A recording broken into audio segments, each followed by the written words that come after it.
ہمارے درمیان تشریف لائے لیکچرر ماسٹر یونیورسٹی لا ڈپارٹمنٹ پروفیسر نفیس کیانی صاحب، آپ کا بہت بہت شکریہ.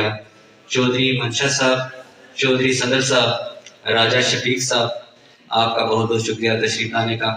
چنار پریس کلب اسلام گڑھ کے صدر چودھری امجد علی خان صاحب، چودھری کاشف اکبر صاحب، سید کاشف حسین شاہ صاحب، جناب میرے بہت اچھے دوست، فیس بک پہ فرینڈ بنے ہم، جناب حافظ محمد نوید اشرف صاحب، آپ کا بہت بہت شکریہ.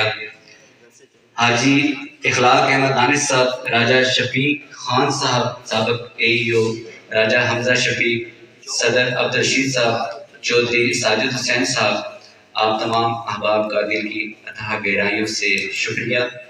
چیف افسر میونسپل کمیٹی چک سواری چودھری آفتاب بشیر صاحب، آپ کا بہت بہت شکریہ تشریف لانے کا. چودھری ساجد حسین صاحب، فوڈ انسپیکٹر، حافظ نوید، سینئر صدر معلم ہائی اسکول جٹی ڈیری، حافظ نوید صاحب. حسنین شاہ رنگیوں سے تشریف لائے، قاضی اللہ دیتا، چودھری مطلوب صاحب، حاجی چودھری ادریس پلاک صاحب پلاک سے تشریف لائے، چودھری محمد علی صاحب، زبیر صاحب، زبیر حسین پلاک سے تشریف لائے، آپ کا بہت بہت شکریہ. احسن ایڈوکیٹ صاحب بنیام سے، نامزد چیئرمین یونین کونسل بنیام، چیئرمین زکوٰۃ عشر خان آباد لیاقت مغل صاحب تشریف لائے، سابق AEO جناب ممتاز صاحب خان آباد سے تشریف لائے. آپ تمام احباب کا ایک بار پھر مشکور ہوں. نام اگر کسی کا رہ جاؤ تو اس کے لیے معذرت چاہتا ہوں، لیکن جو میرے سامنے نام آ رہے ہیں، جو چہرے آ رہے ہیں، راجہ شہزاد صاحب یہاں بیٹھے ہیں، آپ تمام احباب کا، میرے انکل چودھری منشا صاحب بیٹھے ہیں، بہت بہت شکریہ کہ آپ اپنا وقت نکال کر تشریف لائے. اس کے بعد میں اسلام گڑھ سے ہمارے تشریف لائے دوست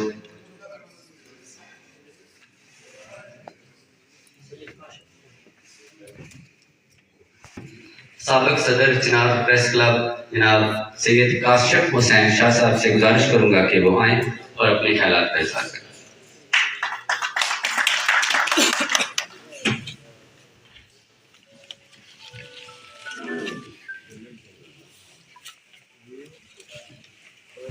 اعوذ باللہ من الشیطان الرجیم، بسم اللہ الرحمن الرحیم. شروع رب اقدس کے پاکیزہ اور بابرکت نام سے جو غفور و رحیم ہے، جو غفار و ستار ہے، جو تمام جہانوں کا پالنے والا اور جس کے قبضہ قدرت میں جان ہے.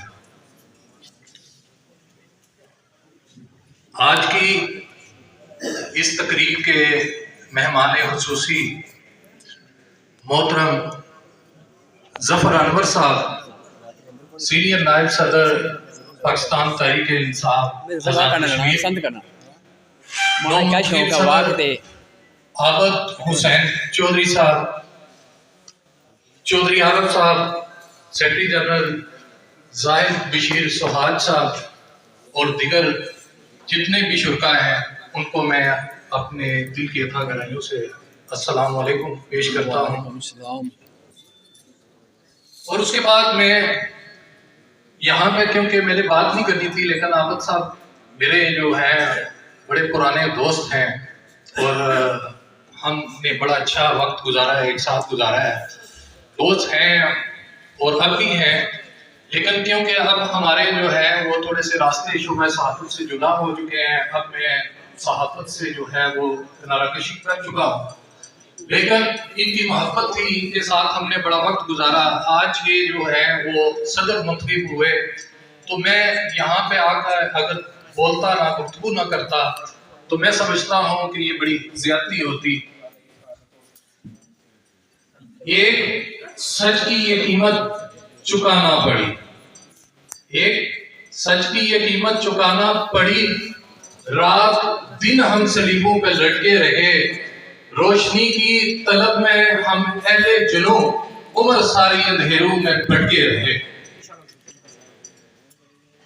یہاں پہ میں جو بات کرنا چاہتا ہوں وہ یہ ہے کہ صحافت کانٹوں کی سیج ہے. سچ بولنا اور سچ کے راستے پہ چلنا بڑا مشکل کام ہے.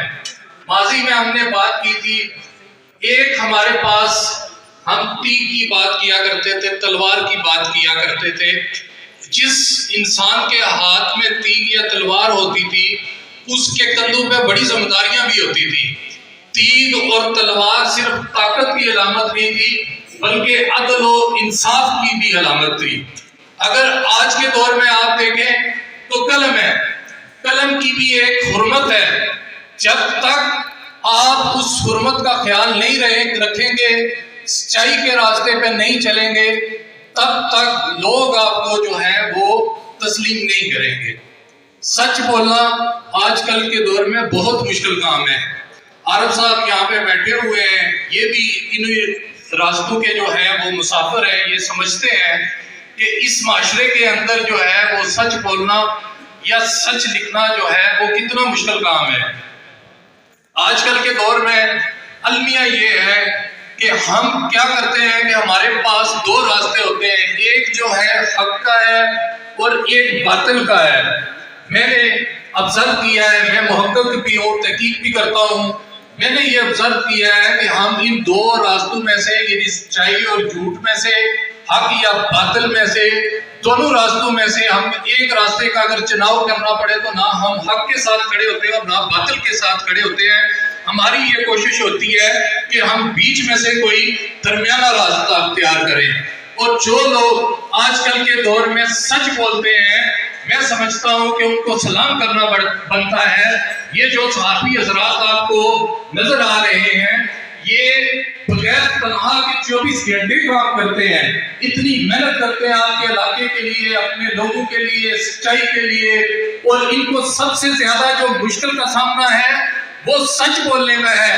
جب یہ سچ بولتے ہیں تو لوگ ان کے مخالف بھی ہو جاتے ہیں، ان کے خلاف مقدمات بھی کرتے ہیں، ان کو جیلوں میں بھی لے کے جاتے ہیں، ان کو تھانوں میں بھی لے کے جاتے ہیں، ان کو کچہریوں میں بھی لے کے جاتے ہیں. لیکن یہ لوگ ایسے ہیں جو پھر بھی کھڑے ہیں اور بغیر معاوضے کے یہ کام کر رہے ہیں. تو میں اکثر ایک شاعر نے کہا تھا کہ کما کر گھر نہ لاؤں تو مسائل اور بڑھتے ہیں، اگر تخلیق بیچوں تو ہنر باقی نہیں رہتا. تو میں سمجھتا ہوں کہ ایسے باکردار صحافی، میرے یہ دوست ہیں عابد حسین چودھری صاحب، ان جیسے لوگ اس معاشرے میں جو قائم ہیں، موجود ہیں، یہ اللہ تعالیٰ کی ایک خاص دین ہے. اور اس کے ساتھ میں زیادہ وقت نہیں لوں گا. میں یہ توقع کرتا ہوں کہ یہ جو نئے لوگ بیٹھے ہوئے ہیں، نئے منتخب عہدے داران، یہ بھی حق کا اور سچائی کا جو علم ہے اس کو ہاتھوں میں تھامے رکھیں گے. سچ بولنا مشکل ہوتا ہے، اس کے لیے آپ کو کچھ مسائل کا جو ہے وہ سامنا کرنا پڑتا ہے. لیکن میں آپ کو یہ گارنٹی سے کہہ سکتا ہوں کہ کاسا لیسی میں کوئی عزت نہیں ہے. اگر آپ کی پہچان ہے، اگر آپ کا کوئی وقار ہے، اگر آپ کی کوئی عزت ہے تو وہ ہے سچ میں ہے. بے دھڑک لکھیں، سچ بولیں، جو مسائل ہیں ان کو اجاگر کریں، معاشرہ بھی آپ کی عزت کرے گا اور آپ کو دلی سکون و اطمینان بھی ملے گا. اسی کے ساتھ میں اجازت چاہتا ہوں. بہت شکریہ.